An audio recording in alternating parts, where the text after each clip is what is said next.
कुल्लू शराम का आज का जो एपिसोड था पूरे 2 हफ्ते इंतज़ार करने के बाद आया और इसकी सबसे ज़्यादा इंतज़ार की जाने की वजह थी इसके तीनों ट्रेलर। तीनों ट्रेलर बहुत ही ज़्यादा कमाल के थे। यानी उसके अंदर सस्पेंस था, एक्शन था, ट्विस्ट था, सरप्राइज़ेज़ भी थे और सबसे बड़ा सस्पेंस रखा गया था कमांडर फ्लेविस के हवाले से। जैसा कि इस सीरीज़ के ज़्यादा चाहने वाले जो हैं, ज़्यादा देखने वाले जो हैं, वो सिर्फ़ कमांडर फ्लेविस की वजह से ये सीरीज़ देख रहे हैं। उस बंदे की एक्टिंग की वजह से और जिस तरह दिखाया गया कि हो सकता है कि आने वाले एपिसोड के अंदर उसकी मौत हो जाए, तो लोग ज़्यादा इंतज़ार कर रहे थे शिद्दत के साथ, क्या वाक़ई इसकी मौत होने वाली है या फिर ये भी सिर्फ़ एक दिखावा या एक सस्पेंस क्रिएट करने के लिए बुज़दाग ने ऐसा दिखाया है हमें ट्रेलर के अंदर। लेकिन आज का एपिसोड देखने के बाद बुज़दाग ने अपने पैरों के ऊपर कुल्हाड़ी खुद ही मार ली है। यानी कमांडर फ्लेवियस के हवाले से जो चीज़ दिखाई गई थी वो हकीकत के ऊपर दिखा दी गई है। यानी कमांडर फ्लेवियस आज के एपिसोड के अंदर मर चुका है और ये बात कहना गलत नहीं होगी कि बुज़दाग ने आज का एपिसोड दिखाकर ये साबित कर दिया है कि वो इस सीरीज़ को चलाना नहीं चाहता। यानी वो चाहता ही नहीं कि ये सीरीज़ चले और बहुत से लोग हो सकता है कि मेरी इस बात से एग्री ना करें, लेकिन अगर ये वीडियो पूरी देखेंगे तो मेरी बात से ज़रूर एग्री करेंगे। यानी आज का एपिसोड देखकर ऐसे लग रहा था कि जैसे किसी बड़े राइटर ने आज की स्टोरी नहीं लिखी, बल्कि किसी आम इंसान को बोला गया हो कि आज के एपिसोड की स्टोरी लिख दो। उसके दिल के अंदर जो आया उसने वैसे की वैसी स्टोरी लिख दी। यानी लॉजिक नाम की तो चीज़ ही नहीं थी आज के एपिसोड के अंदर। एक्शन तो बहुत ज़्यादा था आज के एपिसोड के अंदर। जैसा कि हम सबसे ज़्यादा मिस कर रहे थे एक्शंस को ही बुज़दाग की सीरीज़ के अंदर। तो बुज़दाग ने आज बाल्टियाँ बढ़-बढ़ के एक्शन डाला आज के एपिसोड के अंदर ताकि लोग ज़्यादा से ज़्यादा खुश हो जाएँ। उसकी तारीफ़ जितनी की जाए कम है। लेकिन आज के एपिसोड के अंदर जो लॉजिक था वो कोई है ही नहीं था। सबसे पहले तो यहाँ पर जैसा कि इस द दोनों पार्टियों को पता चल चुका था अपने-अपने मंसूबों के बारे में। अस्पूर्जा खातून और हान बे को बता चुकी थी कि उनके क्या मंसूबे हैं। तो दूसरी तरफ वो भी सारे जान चुके थे कि अस्पूर्जा खातून हमारे मंसूबों के बारे में बता देगी। वहाँ पर तो उन्होंने अपने मंसूबे दोबारा से तरतीब दे ली कि उरहान बे को पता चल चुका है। अब हम अपने जो मंसूबे हैं इनको इस तरह आगे लेकर जाएँगे। लेकिन यहाँ पर कोई भी हिकमत अमली अपनाई ही नहीं गई उरहान बे की तरफ से। यानी आज के एपिसोड के अंदर 2 चीज़ें थी। एक तो कराजा हिसार किला उन्होंने हासिल करना था, दूसरा शहंशाह बे ने बूरसा को हासिल करना था। काराजा हिसार किला वो हासिल ना कर सके इसलिए उरहान बे, अलाउद्दीन बे और साथ में इनके सिपाही खुद जाते हैं काराजा हिसार किले की तरफ। यहाँ पर ये खुद जाने की बजाय बल्कि उन्हें किसी कासिद के ज़रिए पैगाम भी पहुँचा सकते थे या फिर सबसे जो तेज़ काम तुर्की सीरीज़ के अंदर देखने को मिलता है वो होता है कबूतर के ज़रिए पैगाम पहुँचाना, वो भी कर सकते थे, लेकिन ऐसा नहीं किया गया। तो दूसरी तरफ बूरसा के अंदर सिर्फ 2 कासिद को भेजा गया उनको बताने के लिए, ये जानते हुए भी कि उनके ऊपर गाद लगाकर हमला भी किया जा सकता है, उनको मारा भी जा सकता है।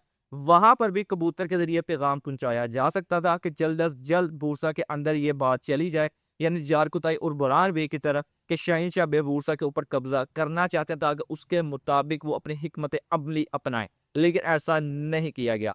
और सबसे ज़्यादा गुस्सा आता है इस चीज़ के ऊपर कि किसी भी किले की जब फ़तह दिखाई जाती है या फ़तह छीना जाता है इनसे, ऐसे दिखाया जाता है कि जैसे किसी बच्चे के हाथ से लॉलीपॉप लेना हो। यानी बच्चा वहाँ पर कुछ नहीं कर सकता सिवाय रोने के। यहाँ पर भी किला ऐसे ही हवाले किया गया आज के एपिसोड के अंदर महमद बे के। यानी इतने ज़्यादा इतना बड़ा किला काराजा हिसार किला वहाँ में इतने सिपाही मौजूद ही नहीं थे। सिर्फ वही 10-12 सिपाही नज़र आए जिनको बआसानी कैदी बनाकर किला महमद बे के हवाले कर दिया गया। तो दूसरी तरफ सबसे इलॉजिक जो चीज़ नज़र आई वो थी एंड्रियास और डेफना की। यानी वो फातिमा खातून और कमांडर फ्लेवियस को वहाँ मारने के लिए आए थे। लेकिन उनको मारा नहीं जाता बल्कि ये कहते छोड़ दिया जाता कि हम तो यहाँ करारगाह को तबाह करने आए थे। ये बिल्कुल इलॉजिक सी बात है कि उन दोनों को मारने के लिए इतनी ज़्यादा सिपाही को इकट्ठा किया गया। बाद में सिर्फ 3 से 4 सिपाही को उनके पीछे भेज दिया गया कि ये इनका काम तमाम कर देंगे। ये बात तो हम भी जानते हैं वो कभी भी नहीं थे कर सकते। तो दूसरी तरफ जब बूसा के ऊपर कब्जा किया जाना था यानी शहंशाह बे जब बूसा के अंदर आते हैं यज़िद के हवाले से पता चलता है कि उसको इस तरह ज़ख्मी किया गया है कमांडर फ्लेवियस के हवाले से और भी फातिमा खातून और कमांडर फ्लेवियस को मालूम खातून के कहने के ऊपर जिंदान में डाल दिया जाता है। यहाँ पर हमें लगा था कि थोड़ी मज़ाहमत देखने को मिलेगी जारकुताई बुरहान यहाँ पर उरहान बे के इतने सिपाही मौजूद है इतनी आसानी से बूसा तो हवाले नहीं किया जाएगा। लेकिन ये देखकर भी बड़ा दुख लगा कि इतनी आसानी से बूसा पे उन्होंने कैसे कब्जा कर लिया। सबसे बड़ी बात जारकुताई और बुरहान क्या कर रहे थे? यानी क्या ज़्यादा सहरी कर ली थी आज के एपिसोड के अंदर कि उनको होश ही नहीं थी? और दिलजे जो उनके मेन सिपाही थे जो दरवाजे के ऊपर तैनात है उनको ये कहकर भेज देता है करजा हिसार किले के ऊपर कब्जा किया जाने वाला है तो उरहान बे तुम लोग को बुला रहे हैं। यानी बूसा का जो गवर्नर था वो बुरहान बे थे। दूसरी तरफ जो इनकी कमांडर है सारी सिपाहियों का सारी फौज का वो जार कुताई बे हैं। यानी वो सिपाही इन दोनों को पूछे बगैर ही वहां पर चले जाते हैं और सारे के सारे दरवाजे इनके हवाले कर देते हैं। ये बिल्कुल इलॉजिक चीज थी जो आज के एपिसोड के अंदर हमें देखने को मिली। तो दूसरी तरफ अंदर सब के सब सिपाही लड़ रहे हैं। उरहान बे के सिपाही को मारा जा रहा है। यहाँ पर मालन खातून और दूसरी ये जो नीलो पर खातून साहब को कैदी बनाया जा रहा है। लेकिन यहाँ पर जारकुताई और बुरहान बे को होश ही नहीं, को खबर ही नहीं कि क्या चल रहा है शहर के अंदर। ये चीज बिल्कुल इलॉजिकल थी। और दूसरी तरफ फिर हमें चीज देखने को मिलती है कि इन सबको कैदी तो बना लिया जाता है लेकिन ये फिर दोबारा मुजाहमत करते हैं। उन तमाम सिपाहियों को मौत के घाट उतारते हैं, वहां से आजाद हो जाते हैं। इसी दौरान जो उरहान बे अलाउद्दीन बे भी बूसा के अंदर हमें नजर आ जाते हैं कि वो भी इस तमाम रास्ते अबूर करके जो गात लगाई गई थी उनसे बाहर निकल के बूसा के अंदर लड़ते हुए दिखाई दे रहे थे। लेकिन यहाँ पर जो यजीद होता है अब भी उसको दिखाया जाता है कि उसकी हालत काफी ज्यादा नाजुक है। यानी हो सकता है कि वो मर जाए। लेकिन अगले ही सीन के अंदर वही यजीद वहां पर हमें तीर के जरिए वार करता हुआ दिखाई देता है कमांडर फ्लेविस के ऊपर और कमांडर फ्लेविस को वहां पर तीर भी लग जाता है।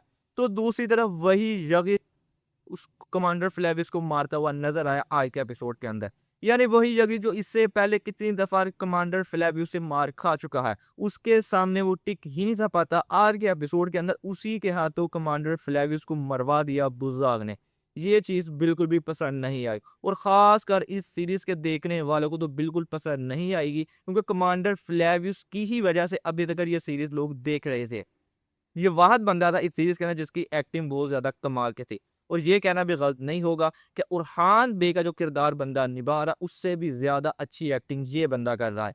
अगर उरहान की जगह इस बंदे को इसका किरदार दिया जाता तो ज्यादा इस सीरीज की रेटिंग अच्छी भी आनी थी और ज्यादा अच्छे तरीके से ये बंदा किरदार निभा सकता था। लेकिन ऐसा तो नहीं किया गया। लेकिन जो एक बंदा अच्छी एक्टिंग कर रहा था उसको भी इस सीरीज से खत्म कर दिया गया। आज के एपिसोड के अंदर उसका भी इख्तिताम हो चुका है। अब यहाँ पर ये देखना है क्या लोग यहाँ पर अभी भी इस सीरीज को देखना जारी रखेंगे या फिर नहीं। जैसा कि पहले ही बहुत से लोग ये बात कर रहे थे कि अगर कमांडर फ्लेविस को कुछ होता है आज के एपिसोड के अंदर तो हम इस सीरीज को नहीं देखेंगे। अब देखना ये कि लोग अपनी बात के ऊपर पूरा आते हैं या फिर अभी भी इस सीरीज को देखना जारी रखेंगे। बाकी आज के एपिसोड एक्शन के लिहाज से तो काफी ज्यादा अच्छा था लेकिन स्टोरी के लिहाज से या लॉजिकल चीजें के लिहाज से बिल्कुल भी चीजें अच्छी नहीं थी। बाकी आप लोगों को आज का एपिसोड कैसा लगा कमेंट करके ज़रूर बताइएगा। वीडियो अच्छी लगी हो तो वीडियो को लाइक ज़रूर कीजिएगा। आज की वीडियो के अंदर बस यही था। मिलते हैं आपसे नेक्स्ट वीडियो में।